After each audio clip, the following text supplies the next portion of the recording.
Hello, my friends, and welcome back.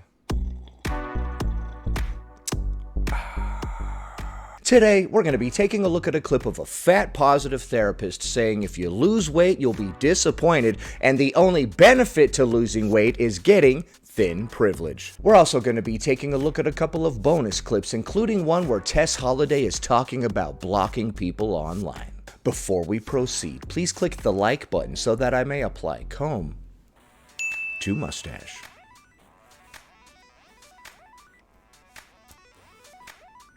For the past year, it never feels like it's going to be enough. I think we're going to see this a lot more in the body positive space, where we see people who have taken Ozempic or done weight loss surgery thinking that it was going to heal their body image. But here's what's going to happen. I think they're going to experience some temporary satisfaction in the body they have, but not because their body is smaller.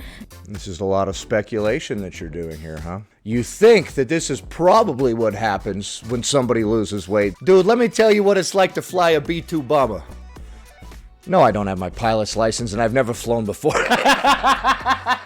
Because of the privileges that come in having a smaller body. I love this creator. I think she's so sweet and adorable, and it breaks my heart. Is this your back that is right here? Because I think there are a lot of people out there who feel similarly to her. When weight loss has been your North Star, when losing weight has been the goal of your life, but when you lose weight and your feelings about yourself don't change, it starts to feel like it was all for nothing. Why would your feelings about yourself not change after you lost the weight? I have a hard time believing that there's one person on this planet who didn't feel infinitely better after losing weight. Think about your life when you're dieting versus when you're not dieting. When you're not dieting, you're eating all the foods you love, you're hanging out, you're doing your thing, you're having fun. Okay. You very much have a skewed perspective. You're eating all the foods you love, you're partying, your life is going great when you're not dieting. Except for the fact that we can't walk up a flight of stairs, our knees are constantly screaming at us. But you feel shame and guilt because you're not on a diet. Yep, that's the only bad part about being obese, is the shame that you feel for not being on a diet. The diabetes is perfectly chill. But when you are on a diet, there's a lot of rules, there's a lot of restriction, and so you have to miss out on all of those things that you once loved.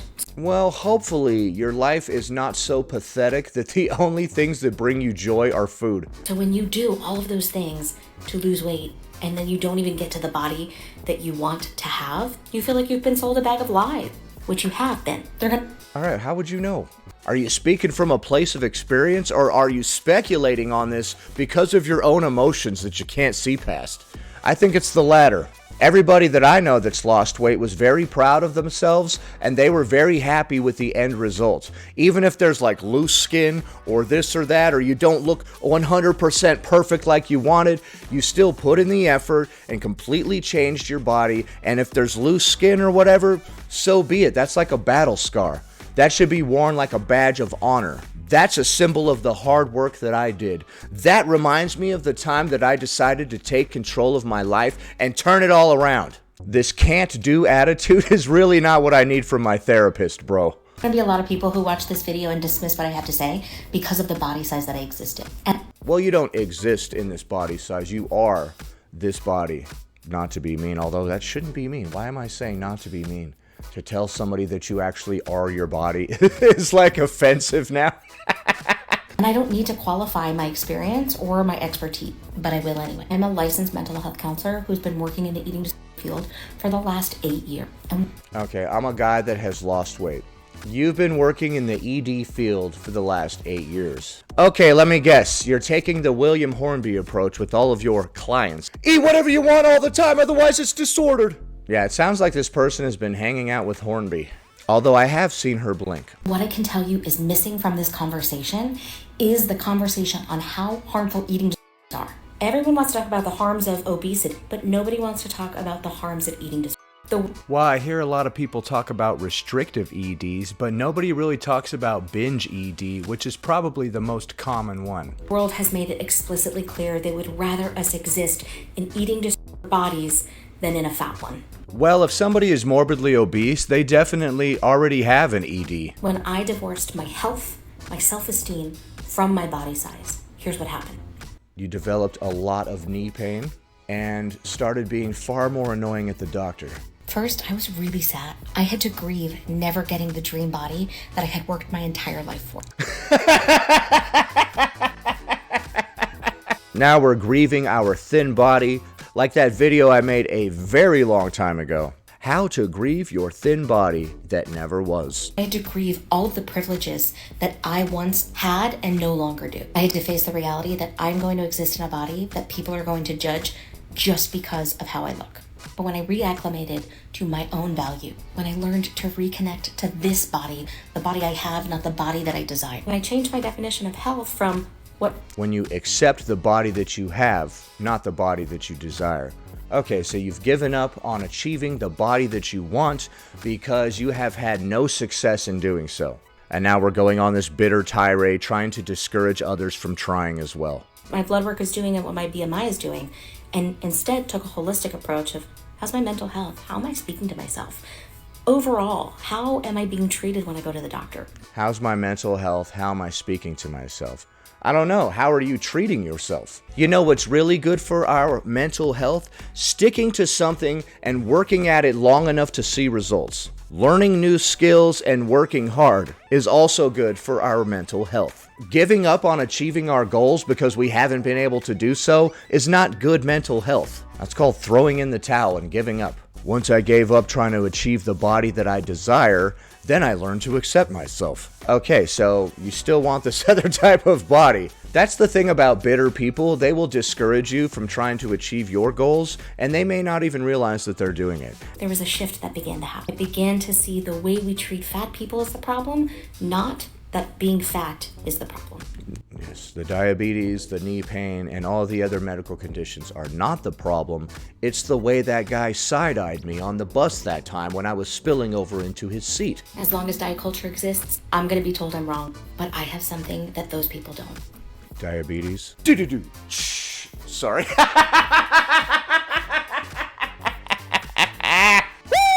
And that is unwavering self-peace. Oh, that's pretty similar to diabetes. When I lay my head on the pillow, I'm not thinking about my body size. I'm not thinking about how make. And the lie detector test determined that was a lie.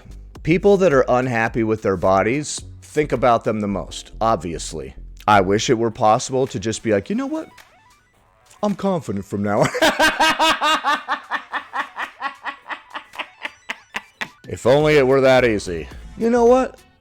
Poof. I don't care what anybody else thinks anymore. You know that the only time you actually get to experience that is when you become confident. Confidence isn't just saying, you know what, I don't care what other people think anymore, and I believe in myself. It's actually believing in yourself. You can't fake it. The irony of this whole thing is that you usually get confidence from overcoming personal obstacles such as your weight or other things in life. Calories I ate. I'm not feeling bad for my clothes not fitting if they don't. That is also a lie. I have human emotions, so I know that none of that is true. I'm not feeling bad if I can't fit into a booth or a public place. Lies. My brain is filled with so many other things now. Oh, yeah? I'm living the dream life, the non-dieting life. Well, you're definitely living in a fantasy world. But in a way that doesn't have guilt and shame. And so now my North Star gets to be whatever I want. Because the possibility of dreaming is back. And it doesn't The possibility of dreaming is back because we decided to give up on taking care of our body. Okay. require me to change my body size to do so. Alright, so give up on accomplishing all my hopes and dreams, and then all of my hopes and dreams will come true. You know what? This is just crazy enough to work.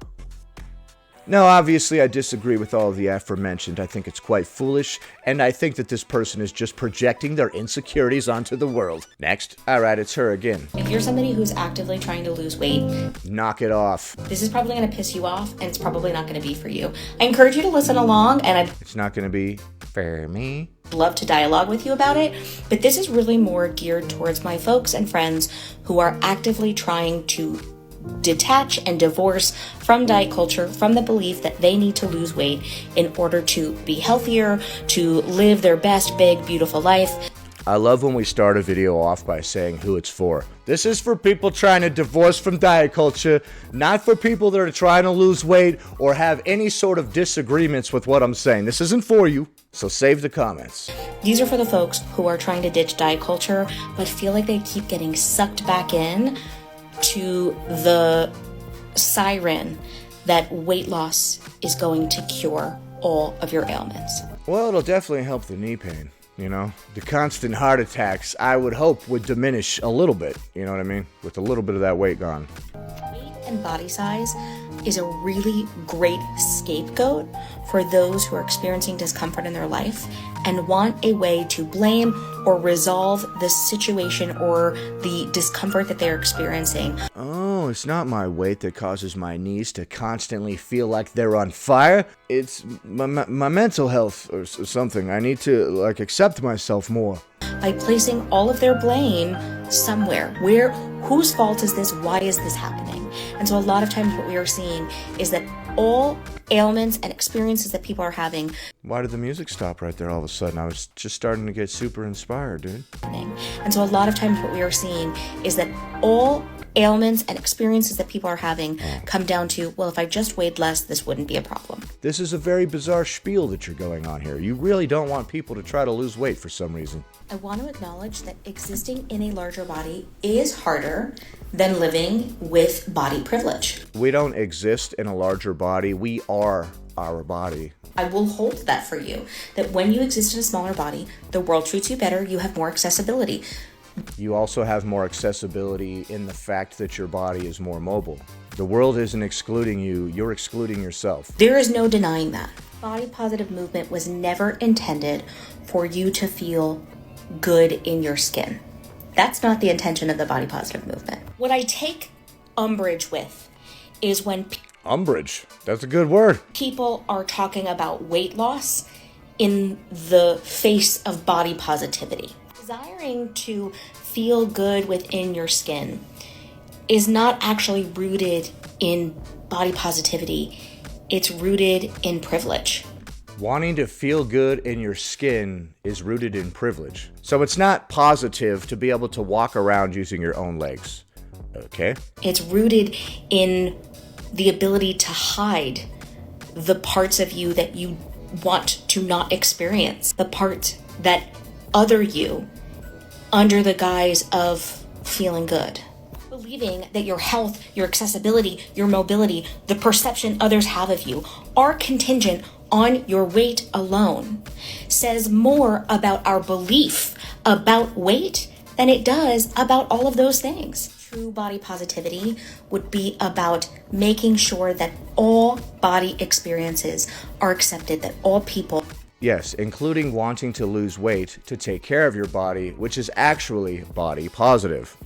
are able to exist in their body with the right and dignity to self-respect, to the respect of others, not just personal experience. You are standing at the edge, and true body positivity is this cliff, and we are asking you to jump and say, my body's going to do what it's going to do, and I am no longer going to prescribe to the culture.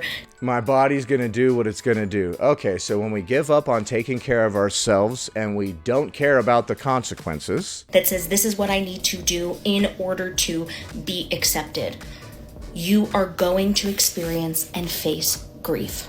if we decide to not take care of our body, we might have a lot of medical conditions. It's funny that they're talking about making this step forward and accepting yourself. What about making the step forward and loving ourselves enough to put in the work and have the self-control to change? You don't think that's loving yourself? In order to be accepted, you are going to experience and face grief. You might have to grieve the dream of the ideal body. Why? Why can't I just pursue it? Why do I have to give up? Why? If you have chosen to give up, that's a you problem. I don't know why you're trying to discourage others from trying as well. Might have to grieve healthcare experiences knowing you are always going to get a lecture on weight loss. Or I could work on myself and not have to go through any of this crap. You are always going to get a lecture on weight loss before you're even considered to be treated. You might have to grieve the ease that you maybe once experienced in fitting into public spaces or traveling. What the hell? You're literally encouraging people to harm themselves, and then you're like, yeah, and you might not fit into public spaces anymore. This is just something you're gonna have to get used to. What? Or we could not give into our addiction and become too large to fit into a bus seat. This is really insane, dude. This person is not only encouraging people to harm themselves, but she's trying to prepare you for all the negative things that you're going to experience because of this and say that it's not that bad. You're just gonna have to get used to it.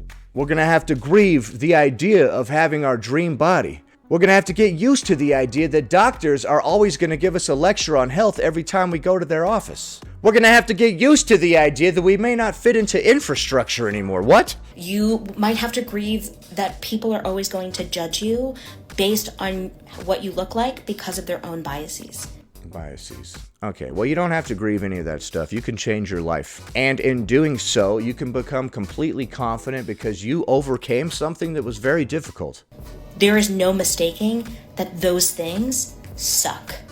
Body acceptance isn't, I like my body, and body acceptance isn't, I like that I have these hurdles and these things that I have to grieve. Body acceptance isn't a place of arrival or the absence of discomfort. Body acceptance is when you have some sort of condition outside of your control that you have to learn to accept so it doesn't bring you down all the time. Like if you're in a wheelchair or you have a bunch of burns or like a birthmark or something outside of your control. Body acceptance is the peace that comes when we surrender to what is actually within our control. All right, so that person was completely insane.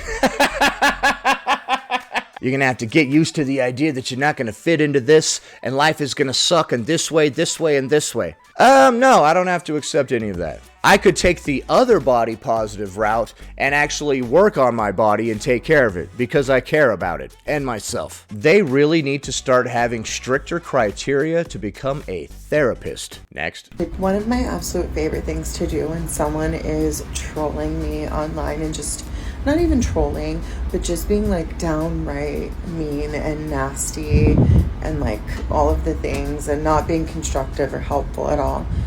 And they write this like giant paragraph, like the kind that you have to like keep scrolling up to see. And I love just deleting it. Damn it, Tess, you deleted my comment! Okay, so she's laughing because she curates her comment section. Oh my god, haha, you showed them. You took the time to go through and delete other people's comments. You're truly unaffected by this. And I'm just going, oop, bye, oop. That probably took an hour for you to write. It's gone. Yeah, and it was clearly affecting you because you had to delete it. I can't see these words, And you consider yourself the winner in this situation. That's hilarious. Just so you know, if you're arguing with someone and you end up blocking them, that means you lost. Sorry, I don't make the rules of the internet. I just enforce them to an insane level. That's funny, she's trying to flex on people. I deleted your comment, I didn't even read it. You sure you didn't read it and get all mad and then delete it? How would you delete it without reading it? How do you know it's an unsupportive or troll comment if you didn't read it? I could tell by the font they were using. That was not supportive. That wasn't sans. Bye. And I know the comment police are going to be like, deleting comments. I'm not talking about ones that would be holding someone accountable or... Of course you're going to be like, it wasn't a comment holding me accountable or anything. So let me guess. It was a comment holding you accountable, Tess Holiday. You ain't got to BS me, dude. It's the cynical dude. Come on. Being helpful or constructive or whatever. I'm talking about people that are just being mean. Well, how would you know if you didn't read the comment, right? You just deleted it. You saw a whole paragraph and you're like, that couldn't be a good comment. I can tell. So, yeah. Delete. You showed me. All right, well, like I said, though, if you're in a debate with somebody or arguing with them and you block them or delete their comment, it's because you lost. It's not the flex that you think it is. Your comment got to me so bad that I deleted it. Ha ha, gotcha. Okay. So what do you think of the clips that we just saw? Are you going to be disappointed with your weight loss and the only positive that you'll get from it is thin privilege? Should we grieve the idea that we'll ever achieve our dream body or fit into a seat on the bus? And did Tess Holliday stick it to that loser by deleting their comment? Leave a comment below. Happy Friday, everybody. I hope you have a great weekend, and I'll see you on Sunday on my second channel, Cynical Reacts. Anyway, that about does it. Thanks for watching, commenting, liking, and subscribing. And I'll see you in the next one.